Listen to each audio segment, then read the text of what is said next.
नमस्कार, आपका स्वागत है कमोडिटी राउंडअप पे। मैं हूं मनीषा गुप्ता। आज बात करेंगे गेहूं की, जहां पर हम जानते हैं कि फसल पिछले साल के मुकाबले ज़्यादा होने की उम्मीद है। रिकॉर्ड की अटकलें भी लगाई जा रही हैं। बात करेंगे कि क्या सरकार यहां पर गेहूं खरीद का जो लक्ष्य है वो पूरा कर पाएगी और आगे जाकर किस तरह की अवेलेबिलिटी भारतीय बाजारों में देखने को मिल सकती है। साथ ही बात करेंगे चीनी की, जहाँ पर रिपोर्ट्स के मुताबिक महाराष्ट्र में इस बार जो क्रशिंग सीजन है वो यहाँ पर एक्सटेंड होता हुआ नजर आएगा। क्या है इसके मायने? महाराष्ट्र दूसरा बड़ा उत्पादक प्रदेश है, यहाँ से किस तरह के नंबर्स देखने को मिल सकते हैं, इस पर भी करेंगे चर्चा। साथ ही बात करेंगे जीरे की, जहाँ पर तेजी सस्टेन नहीं कर पाई है और उसके बाद हमने मुनाफा वसूली भी यहाँ पर आते हुए देखी है। ज़्यादातर एक्सपर्ट्स का मानना है कि जीरा 20 से 25 हज़ार के बीच में यहाँ पर कारोबार करता हुआ नजर आएगा। क्या है डिटेल्स, इसके बारे में भी करेंगे बात। इन सब पर चर्चा करने के लिए हमारे साथ हैं roller flower mills federation of India के प्रेसिडेंट प्रमोद कुमार। साथ ही जुड़ेंगे all India sugar trade association के चेयरमैन प्रफुल्ल विटलानी। हमारे साथ हैं कोटक सिक्योरिटीज के रविंद्र राव और केरिया कमोडिटीज के अजय केरिया भी। शुरुआत यहां पर गेहूं के साथ कर लेते हैं, जहां पर 114 लाख टन की इस बार बात की जा रही है फसल की, जो कि एक रिकॉर्ड नंबर है। साथ ही साथ ये भी कहा जा रहा है कि अगर सरकार यहां पर स्टॉक लिमिट्स नहीं खोलती है प्राइवेट ट्रेड के लिए, तो ज्यादातर गेहूं जो है वो सरकार ही खरीदती हुई नजर आएगी। प्रमोद जी, क्या नंबर्स हैं जो आप देखते हैं एज ऑफ नाउ फसल के लिहाज से, क्योंकि ट्रेड के नंबर्स हमेशा सरकार से थोड़े अलग ही होते हैं, तो वो नंबर भी आपसे जानना चाहेंगे। और साथ ही साथ जिस तरह का गवर्नमेंट का टारगेट है, क्योंकि ऑफकोर्स गवर्नमेंट के जो बफर स्टॉक भी है वो भी कई सालों में सबसे कमजोर है। लगता है कि इस साल अभी तक स्विंग लास्ट ईयर से बेहतर था, करीबन 2% ज्यादा है। और अभी तक वेदर जो उम्मीद थी कि एल नीनो इफेक्ट आएगा और गर्मी पड़ेगा फरवरी में, वो हुआ नहीं है। वेदर बहुत अच्छा रहा और कोई डिजीज नहीं लगा गेहूं के ऊपर। और गवर्नमेंट का एस्टीमेट भी 114 मिलियन टन है। हमारा एस्टीमेट अगर सब कुछ सही रहा तो 108 109 मिलियन टन हो जाएगा। तो तो गवर्नमेंट हमारा एस्टिमेट से एस्टिमेट, ट्रेड के एस्टिमेट्स हल्के से कम ही हैं। अब बात यहां पर करें सरकारी खरीद की, तो वो कैसे बनता हुआ देखते हैं, वो नंबर्स कैसे स्टैकअप होता हुआ देखते हैं आप? इस साल अगर देखो, अगर लास्ट ईयर के मुकाबले अगर जो 30 रुपया 31 रुपया जो दिसंबर जनवरी में दिल्ली में जो गेहूं था, इस साल 25-26 रहा।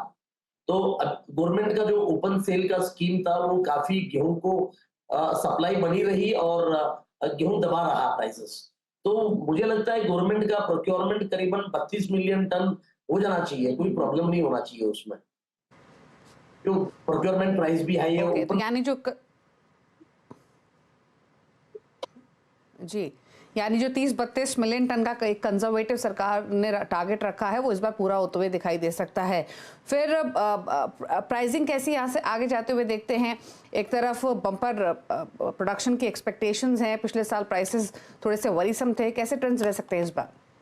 ट्रेड डरा हुआ है क्यों लास्ट ईयर लोग गवर्नमेंट ने स्टॉक लिमिट लगा दिया और पूरा साल लगातार 100 टन से लगा के 400 टन तक ओपन सेल हर हफ्ता रखा। उससे गेहूं काफी दबा हुआ रहा और इस साल गवर्नमेंट प्राइवेट ट्रेड डर रहा है कि गवर्नमेंट ओएमएसएस की प्राइस क्या होगी पूरे साल के लिए, और स्टॉक लिमिट लगेगा नहीं लगेगा, और ओपन सेल में क्या करेंगे, और इंपोर्ट ओपन करेगा।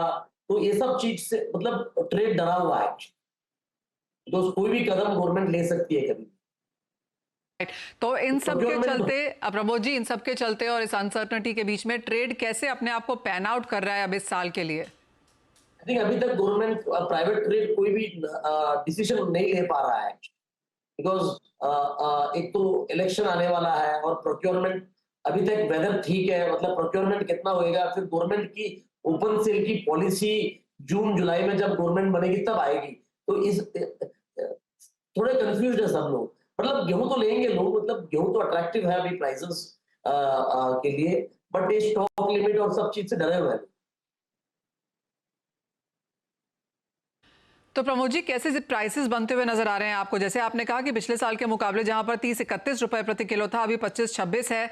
मानिए सरकार 25 मिलियन टन खरीद लेती है, अगर फसल भी 108-109 के करीब यहां पर आती है और सरकार बाजार अभी नहीं खोलती है, स्टॉक लिमिट्स लगी रहती हैं, एक्सपोर्ट्स भी नहीं होते हैं, इन सब के चलते, क्योंकि इलेक्शन का साल है, कैसे देखते हैं फिर आप प्राइसेस यहाँ से? तो मतलब कोई उम्मीद लग नहीं रहा ओपन होने का। I don't think government export allow करेगा अभी फिलहाल। और with regard to open sale, वो सब गवर्नमेंट नई सरकार बनने के बाद आएगा, तो लोग खरीदेंगे गेहूं, तो मतलब ट्रेडर भी खरीदेगा, मिलर भी खरीदेगा और गवर्नमेंट को भी मिलेगा माल। तो प्राइस तो बढ़ना ही है गेहूं, मतलब ओवरऑल इंडिया में शॉर्टेज जो ओपनिंग स्टॉक बहुत कम है गवर्नमेंट के पास, ऑल टाइम लो है। तो उसको लगते हुए कहीं ना कहीं बहुत कंफर्टेबल पोजीशन तो नहीं रहेगा, लेकिन पूरा गवर्नमेंट के ऊपर डिपेंड है पूरा। गवर्नमेंट अच्छा, कैसे क्विकली एक चीज और प्रमोद जी, एफसीआई का स्टॉक ऑलरेडी 8 इयर्स के लोस पे है। कुछ रिपोर्ट्स तो ये भी है कि हो सकता है सरकार अपने फिलहाल कंजर्वेटिव टारगेट्स रखे, लेकिन आगे जाते हुए इन टारगेट्स को अपवर्ड रिवाइज करे, ऐसी पॉसिबिलिटी भी हो सकती है। ये सब देखो, अप्रैल मई में अगर प्रोक्योरमेंट नहीं होता है, गवर्नमेंट का माल अगर नहीं मिलता है, तो वापस स्टॉक लिमिट लग सकता है। मतलब कुछ भी हो सकता है, गवर्नमेंट मतलब कुछ भी हो सकता है।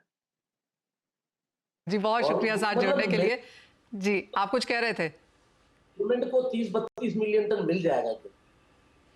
ऑल राइट, 30-32 मिलियन टन यहाँ पर सरकार प्रोक्योर कर लेगी और वो ऑफ कोर्स एक बफर स्टॉक और प्राइस स्टेबलाइजेशन के हिसाब से काफ़ी बेहतरीन रहेगा। लेकिन जैसे प्रमोद जी कह रहे हैं, थोड़ा सा मुश्किल साल है ये ट्रेड के लिहाज से। सरकार क्या करती है आगे, इसके ऊपर एक नज़र रखनी होगी। As of now of course imports नहीं खोले हुए हैं, एक्सपोर्ट्स यहाँ पर बंद हैं, स्टॉक लिमिट्स यहाँ पर लगी रह सकती हैं आके बाजार में। और किस तरह से सरकार की नीतियाँ रहती हैं गेहूँ के प्राइसेज और अवेलेबिलिटी इंश्योर करने के लिए, उस पर आगे जाकर यहाँ पर मार्केट्स मूव करेगी। लेकिन जिस तरह की गिरावट हम गेहूँ के भावों में आता हुआ देख चुके हैं, वहाँ से शायद हल्की सी बढ़त अब यहाँ पर देखने को मिले। एक और इंपॉर्टेंट चीज जो प्रमोद जी ने कही वो ये कि 114 लाख टन यहाँ पर सरकार का मानना है कि फसल होगी, लेकिन ट्रेड मानता है कि ये नंबर 108 109 जैसा रह सकता है। तो हल्की सी यहाँ पर एक गैप यहाँ पर ट्रेड और सरकार के बीच में।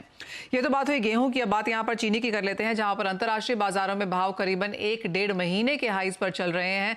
वहीं अगर भारतीय बाजारों की बात जाए तो इंपॉर्टेंट खबर ये है कि महाराष्ट्र में जो क्रशिंग सीजन है वो यहाँ पर आगे एक्सटेंड होता हुआ नजर आ रहा है। प्रफुल्ल विटलानी जी, कैसे देखते हैं आप पहले तो इंडियन मार्केट्स को, क्योंकि भारतीय बाजारों से काफी सारी हेडलाइंस पिछले 2 महीने में यहाँ पर बनती हुई नजर आई हैं। अब जो करंट सिचुएशन है स्पेशली महाराष्ट्र की तरफ से, क्या इंपैक्ट उसका रह सकता है? देखिए, ऐसा है कि मैंने लास्ट इंटरव्यू में भी बताया था कि महाराष्ट्र में यहाँ जो फार्मर्स रहते हैं वो हाइड करते हैं अवेलेबिलिटी केन की और रजिस्ट्रेशंस कम करते हैं, या कई बार ये भी हो जाता है कि वो 5 जगह पे करते हैं तो लो प्रोडक्शन हो जाता है, और नहीं करते तो प्रोडक्शन आगे आ जाता है। तो जो भी लोग सोच रहे थे, आहिस्ता ने अपना जो प्रिडिक्शन दिया था 316 subject to error of 3% either side, तो उसमें हमने महाराष्ट्र का करीबन 96 लाख टन पकड़ा था। तो 3% वो हमारा अपर साइड जाके सेंचुरी मार लेवे तो कोई नई बात नहीं। ये जो महाराष्ट्र में सीजन बढ़ रही है वो अनरजिस्टर्ड गन्ना अभी आ रहा है, ये एक है। दूसरा ये है कि नवंबर महीने में जो बारिश हुई थी उससे रिकवरी यील्ड भी अच्छी है। और तीसरी बात ये है कि इथेनॉल ब्लेंडिंग बंद कर दिया, तो उतना गन्ना ज्यादा इथेनॉल के लिए आ रहा है। तो ये सब चीज जो शुरुआत में थी कि कम सीजन छोटी सीजन रहेगी, और जो कटर्स है वो तो कोई छोटी एरिया में ही दिक्कत है, ऐसे कोई कटर्स अवेलेबिलिटी नहीं है, ऐसी कोई खास बड़ी बात नहीं है। पर इसकी वजह से ये लगता है कि मार्च एंड तक तो आराम से सीजन चलेगी और महाराष्ट्र 100 लाख टन तक जा सकता है। ये एक है। दूसरा, जब आपने हिंदुस्तान के मार्केट के बारे में बताया तो आज हमारे इस्मा इंडियन शुगर मिल्स एसोसिएशन और नेशनल फेडरेशन आज हमारे सेक्रेटरी साहब को मिलने जा रहे हैं, मीटिंग है उनके लिए। तो जैसे मैंने लास्ट इंटरव्यू में बताया था कि इसमें गवर्नमेंट के पास 20 से 25 lakh ton additional closing stock बढ़ जाएगा, तो उसमें से 10 लाख टन अभी काफी जरूरी है कि एक इथेनॉल ब्लेंडिंग के लिए दी जाए, जिससे इस तरह से होगा कि आपके पास चीनी तो ज्यादा है ही और ऐसी कोई दिक्कत आने वाली जैसे हमें तो नहीं दिख रहा है। क्योंकि दो चीजें गवर्नमेंट को याद रखनी है। एक, आप अभी पार्लियामेंट इलेक्शन कर रहे हो, पार्लियामेंट इलेक्शन पूरा होते ही आपको महाराष्ट्र का इलेक्शन आ रहा है, स्टेट का। तो आजकल ये हो गया है कि यूपी और महाराष्ट्र के केन फार्मर्स जो है और उनका फैमिली है वो बड़ी वोट बैंक हो गई है। अगर ये सबसे ज्यादा ब्लीडिंग अगर कोई कर रहा है इंडिया के अंदर, तो महाराष्ट्र एंड कर्नाटक के फार्मर्स ब्लीड करेंगे, क्योंकि यहाँ के दाम जो है वो बिलो कॉस्ट ऑफ प्रोडक्शन चले गए। और गवर्नमेंट ने जो एफआरपी के हिसाब से मिनिमम शुगर प्राइस सेल, ये हम कोई इन्फ्लेशन बढ़ाने की बात नहीं कर रहे हैं, कम से कम सस्टेनेबिलिटी ऑफ इकोनॉमी, उसके लिए ये हर साल बढ़ना चाहिए था। जैसे पहले 29 था, फिर 31 हुआ, तो अभी जो भी हो गवर्नमेंट के मैकेनिज्म के हिसाब से वो प्राइस भी बढ़ानी चाहिए। ठीक है, जनरल इलेक्शन की वजह से शायद अभी एमएसपी नहीं भी बढ़े, तो फिर कुछ आप अपने हिसाब से कोई इथेनॉल की जो भी कॉस्ट ऑफ इंटरेस्ट है वो माफ कर दो, कुछ तो हेल्प करो। ये अगर इस तरह से फिनिश प्रोडक्ट जो है वो नीचे में बेचना और रॉ मटेरियल वर्ल्ड के हाईएस्ट प्राइस में परचेस करना, तो कौन सी इकोनॉमी सर्वाइव करेगी? खलास तो हो जाएंगे। प्रफुल्ल जी, दिक्कतें तो हैं, पर मैं आपका ध्यान, जो आज जैसे आपने कहा कि इस्मा और शुगर फेड की मीटिंग है सरकार के साथ, तो क्या ये एक रिप्रेजेंटेशन है, क्या ये रिव्यू है, किस तरह का कॉन्वर्सेशन है ये? ये रिप्रेजेंटेशन है। ऐसा है कि ये गवर्नमेंट को एक टाइमिंग है कि आज 29 फरवरी, अभी कोई 1 महीना बचा है सीजन के लिए। अगर आप अभी डिसीजन नहीं लेंगे तो फिर तो इथेनॉल का तो सब्जेक्ट क्लोज हो गया। फिर तो सिर्फ एक्सपोर्ट का जब होगा तो होगा, नहीं होगा तो नहीं होगा। पर अगर ये इंडस्ट्री ब्लीडिंग करती रहेगी तो ये बहुत दिक्कत आगे जाके गवर्नमेंट के लिए होगी कि आप जनरल इलेक्शन में फिनिश प्रोडक्ट्स नीचे प्राइस रख रहे हैं, और ये प्री प्रेजेंटेशन जो है आज होने के बाद उनकी कोशिश ये भी रहेगी कि उनको अमित शाह जी को भी मिलना है तो भी उनको टाइम मिल जावे, और अगर कुछ होता है तो हम तो चाहते हैं कि ये हो, क्योंकि ये बहुत जरूरी है। नहीं तो अगर इंडस्ट्री नहीं बचेगी तो हम ट्रेड वाले क्या करेंगे, किसके साथ धंधा करेंगे? ओके अच्छा, क्विकली प्रफुल्ल जी, एक चीज़ और, एक मुद्दे पर कि जो मंथली कोटा होता है शुगर मिल्स का, वो एक्सटेंड करने की बात आपने कही है, अर्ज किया है गवर्नमेंट को, तो फिलहाल किन किन स्टेट्स में ज़्यादा इशू दिखाई दे रहा है और इसे एक्सटेंड करने के पीछे क्या मुख्य रीज़न? देखिए, सबसे ज्यादा दिक्कत ये महाराष्ट्र और कर्नाटक में है। ऐसा है कि महाराष्ट्र कर्नाटक स्विच हो जाता है। हम इंडिया का मैप देखेंगे तो हमारे पास महाराष्ट्र से चीनी बेचने के लिए साउथवर्ड टुवर्ड्स कोई स्टेट नहीं रहता है। जो भी रहता है नॉर्थवर्ड्स रहता है, और ज्यादा करके नॉर्थ ईस्ट रहता है। और नॉर्थ ईस्ट में भेजने के लिए रेलवे की रेक्स इतनी मिली नहीं है कि हमने जो कमिटमेंट दी है, जो एडवांस दी है शुगर मिल को हमारे डील होते हुए, तो वो सब हमारा 8% डील के सामने एडवांस देने का रहता है, वो सब दिक्कत में आ गई है। वो आज 29 तारीख को काफी चीनी उठनी बाकी है। करीबन पूरे हिंदुस्तान में 80,000 टन से 1 लाख टन चीनी बाकी है। अब आपने कोटा तो दे दिया, उसमें एक्सटेंशन नहीं दिया। अगर आप एक्सटेंशन नहीं देते तो अगर 8% हमारा फोरफिट हो जाएगा तो फिर हम तो ऐसे ही मर रहे तो और मर जाएंगे, कुछ बचेगा नहीं। तो यही वजह है कि हमने चाहा है और रिक्वेस्ट की है कि आप इसका एक्सटेंशन दीजिए फरवरी को, चाहे मार्च का कोटा कम कीजिए बाद में, या मार्च के कोटे को। आपके हाथ में वेपन सब कुछ है। अगर आपको लगता है कि जनरल इलेक्शन के टाइम पे मार्केट बढ़ जाएगी तो आप एडिशनल कोटा भी दे सकते हैं, कभी भी प्राइस को चेक कर सकते हैं। यहाँ तो प्रोडक्शन कैसे करना है, सेल कैसे करना है, इंग्लिश की किताब के जैसे सब लिखा हुआ है, जाके स्टूडेंट को पढ़ना है और इम्प्लीमेंट करना है, बाकी कुछ नहीं है। ओके ओके, चलिए, तो इंडस्ट्री के पर्सपेक्टिव से ये इम्पॉर्टेंट है, और जो बात कही यहाँ पर प्रफुल्ल जी ने कि आइस्टा ने अर्ज किया है गवर्नमेंट को कि जो सेलिंग कोटा है उसको रीलुक करे और अपने हिसाब से उसको बदलाव करे, लेकिन फिलहाल दिक्कतों के का सामना इंडस्ट्री को करना पड़ रहा है। वहीं महाराष्ट्र की बात करें तो शुगर क्रशिंग सीजन को भी एक्सटेंड करने की बात की जा रही है। शुक्रिया प्रफुल्ल जी आने के लिए शो में, दोनों ही खबरों पर अपने व्यूज देने के लिए। रुक रहे हैं इसी के साथ एक ब्रेक के लिए। अजय केडिया, रविंद्र राव हमारे साथ बने हुए हैं। लौटेंगे एक ब्रेक के बाद तो बात करेंगे स्ट्रैटेजीज की। आप देखते रहिए कमोडिटी राउंडअप।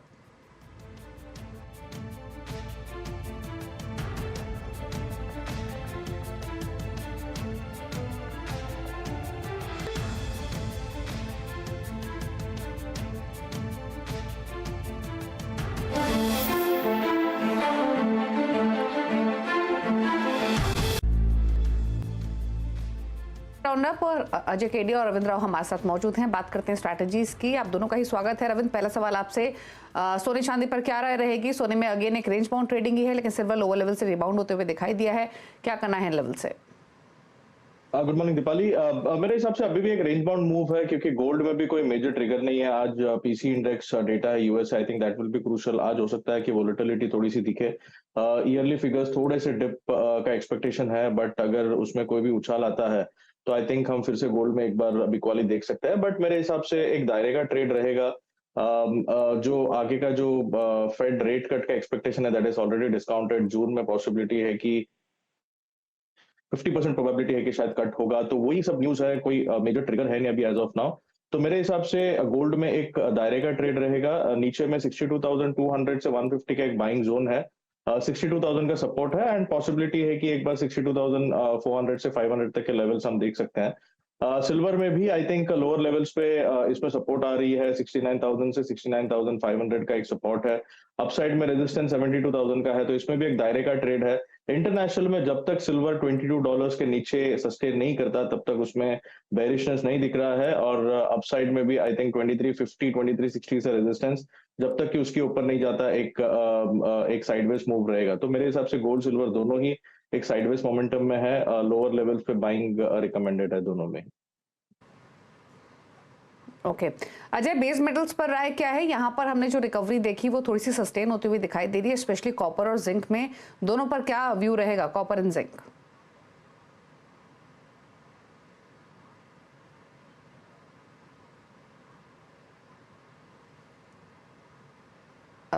अजय, क्या आप म्यूट है?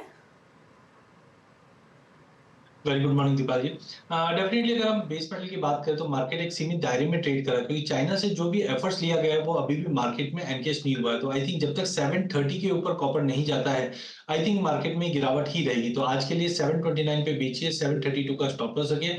लिमिटेड डाउनसाइड रहेगी जो 724 तक दिखा सकता है। वहीं एल्यूमिनियम भी हम देख रहे हैं कि 200 के ऊपर सस्टेन बिल्कुल नहीं कर पा रहा है। तो I think 199 is good to sell. 201 का स्टॉप लॉस रखिए। डाउनसाइड लिमिटेड रहेगा बट 196 तक का लेवल दिखा सकता है। ऑलराइट, तो सोने चांदी में मुनाफा वसूली, मेटल्स में भी गिरावट की एक्सपेक्टेशंस। रविंद्र, साथ ही एनर्जी पैक को कैसे देखते हैं, क्योंकि यहाँ पर कच्चे तेल में काफ़ी हद तक वही ट्रेंड है। ऑफ कोर्स ओपेक की जो मीटिंग है अगले महीने, उस पर सबकी नजरें हैं। In the meanwhile natural gas में कुछ सपोर्ट जरूर देखने को मिला। बिल्कुल मनीषा, मेरे हिसाब से क्रूड में जो ओपेक की स्ट्रेटेजी होगी, आई थिंक वो वही आगे फिर से और एक क्वार्टर बढ़ाएंगे अपना cut to support the prices, क्योंकि अभी भी क्रूड के प्राइसेस देखे तो $80 के ऊपर सस्टेन नहीं कर रहा है। जो मैं लास्ट 2-3 वीक से बोल रहा हूँ कि it is in a range, जब तक कि $80 के ऊपर नहीं जाता तब तक इसमें बुलिशनेस नहीं आ सकता है। और exactly it is coming to $78-79, वहां से एक सेल ऑफ आता है towards 75 and then it again it moves up. तो मेरे हिसाब से crude is also range bound, जब तक कि $80 WTI में निकलता नहीं है तब तक मेरे हिसाब से $75 से 79-80 डॉलर के रेंज में रहेगा। नेचुरल गैस में काफी अच्छा फॉर्मेशन है ऑन द चार्ट्स, काफी लोअर लेवल्स पे आए हैं, और अभी बात भी चल रही है कुछ शेल प्रोड्यूसर्स की कि they might go for output cut. तो इस वजह से लोअर लेवल्स पे इसमें एक पुश मिलेगा। और चार्ट्स पे भी there is a bullish engulfing, weekly charts पे एक मॉर्निंग स्टार फॉर्मेशन हो रहा है। तो दीज आर पॉजिटिव इंडिकेटर्स, और पॉसिबिलिटी है कि नेचुरल गैस के प्राइसेस हम आने वाले सेशंस में 170 से 180 तक के लेवल देख सकते हैं इन द नियर मंथ। तो मेरे हिसाब से नेचुरल गैस में I am bullish, lower levels पे बाई कीजिए। क्रूड में it is still in a range bound move, तो एक ब्रेकआउट का वेट कीजिए, या फिर $75 से $80 के रेंज में ही ट्रेड किया जा सकता है। ओके बात करते हैं एग्री कमोडिटीज की, और स्पेशली राय ले लेते हैं पहले स्पाइसेस के पैक पर। अजय, क्या व्यू रहेगा टर्मरिक पर, जहां पर तेजी के बाद थोड़ी सी प्रॉफिट टेकिंग देखने को मिली है? जीरा मिनी लोअर सर्किट पर है, क्या करें दोनों में ही? बिल्कुल, पूरे स्पाइस पैक में एक अच्छी खासी तेजी पिछले हफ्ते में देखी थी जीरे को छोड़कर, बट अब एक प्रॉफिट बुकिंग दिखाई दे रही है। जिस ढंग से अचानक से हमने देखा कि हल्दी के अंदर एक बड़ा मूव आया था, तो मुझे लगता है अराइवल प्रेशर बढ़ता हुआ दिखाई देगा, जिसका एक नेगेटिव असर हम प्राइस पे कल से शाम से देख रहे हैं। तो मुझे लगता है नया जो लेवल है हाई साइड पे वो 17,200 का है, बट उसको तोड़ने में समय लगेगा। तो टाइमिंग मुझे लगता है कि 16,500 इज गुड टू सेल। 16,850 का स्टॉप लॉस रखिए। 15,850 तक का लेवल हम हल्दी में टेम्पररी डाउनसाइड देख पाएंगे। वहीं धनिया में भी अगर हम देखें तो प्राइजेस ने कल 8,170 के करीब गया जरूर था, बट सस्टेन नहीं कर पाया। This is double top. तो जब तक 8,150 के ऊपर होल्ड नहीं करता है, आई थिंक मार्केट में गिरावट रह सकती है। तो 8,050 पे बेचिए, 8,180 का स्टॉप लॉस लगाइए। 7,850 तक का एक टेम्पररी पुल बैक मिलेंगे, बट ध्यान रखिए कि दोनों की क्रॉप साइज काफी कम है, जिसकी वजह से short term medium term outlook positive रहेगा। ये टेक्निकल करेक्शन जो अगले 2-3 दिन में करेक्शन रहेगा। वहीं जीरे की अगर बात करें तो ऑलरेडी क्रॉप साइज को देखते हुए प्राइजेस ने काफी बड़ा फॉल ले चुका है। करंट लेवल से शॉर्ट की सलाह तो नहीं है, बट प्राइजेस 24,000 से 26,000 का जो दायरा है, इसी दायरे में ट्रेड करेंगे। कॉटन आपकी स्क्रीन पे लेके आना चाहेंगे, क्योंकि ओवरनाइट इंटरनेशनल मार्केट्स में यहाँ पर 6 से 8% की तेजी फिर से बनती हुई नजर आई है। अजय, जिस तरह से फेब का महीना रहा है कॉटन के लिहाज से, जहाँ पर स्पेकुलेटिव ट्रेडिंग एक्टिविटी अंतर्राष्ट्रीय बाजारों में काफी जोरदार से देखने को मिली है, कैसे लगते हैं यहाँ से प्राइसेस? बिल्कुल, इंटरनेशनल में अगर हम देखें तो काफी समय से मार्केट 75 से 85 सेंट के बीच में ट्रेड कर रहा था। जैसे ही टेक्निकली ब्रेकआउट भी मिला, साथ में क्रॉप को लेकर भी कुछ कंसर्न दिखे हैं ब्राजील में यहाँ पे। तो यहाँ पे हमने देखा कि एक प्राइजेस को ब्रेकआउट मिला, जिसकी वजह से 95 को तोड़ते हुए प्राइजेस 103, 104 तक का लेवल दिखा दिया। थोड़ा पुल बैक जरूर है, जो मुझे लगता है वापस 93-94 सेंट तक दिखा दे, बट अभी भी मुझे लगता है अगले महीने 2 महीने की बात करें तो ट्रेंड पॉजिटिव रहेगा। डोमेस्टिक मार्केट पे भी हमने देखा कि जनवरी में 2 लाख बैरल कटान के आसपास की अराइवल थी, बट अब वो गिर के 1.5 के भी नीचे पहुंच चुकी है, जो कहीं ना कहीं प्राइजेस को सपोर्ट किया था। टाइमिंग एक टेक्निकल प्रॉफिट बुकिंग है जो मुझे लगता है वापस 60,500 से 61,000 के बीच में एक बार कॉटन एमसीएक्स दिखा सकता है, बट ज्यादा बड़ी मंदी नहीं है। अभी भी मुझे लगता है मार्च एंड तक की अगर बात करें तो 64-65 तक एमसीएक्स कॉटन दिखा देगा। वहीं कॉटन से ऑयल केक में भी एक अच्छी खासी रैली के बाद आज एक प्रॉफिट बुकिंग दिखाई दे रहा है, तो मुझे लगता है 2600-2610 तक का एक पुल बैक मिलेगा, वहां पे फ्रेश बाइंग की जा सकती है, जो मार्च मिड तक 2720 से 2750 तक का लेवल फिर से दिखा देगा। ओके, तो कॉटन से डॉयल केक में भी खरीदारी की सलाह है। वापस प्राइसेस ऊपर जाने की पॉसिबिलिटी, कॉटन भी मौजूदा स्तरों से ज़्यादा नीचे जाने की संभावना नहीं है। तो ये रहा आउटलुक कॉटन और कॉटन से डॉयल केक पर, और साथ ही साथ बाकी स्ट्रैटेजीज भी। शुक्रिया रविंद्र और अजय, आप दोनों का ही आने के लिए शो में और अपने व्यूज़ सभी कमोडिटीज़ पर शेयर करने के लिए। रुक रहे हैं इसी के साथ एक ब्रेक के लिए। मुझे मनीषा जी को दीजिए इजाज़त। ब्रेक के उस पर आप देखिए वादा मार्केट का एक्शन फ्यूचर एक्सप्रेस में। नमस्कार। बता दें कि मनी कंट्रोल पर दिए गए विचार एक्सपर्ट्स के अपने निजी विचार होते हैं। वेबसाइट या मैनेजमेंट इसके लिए उत्तरदायी नहीं है। यूजर्स को मनी कंट्रोल की सलाह है कि कोई भी निवेश निर्णय लेने से पहले सर्टिफाइड एक्सपर्ट की सलाह लें।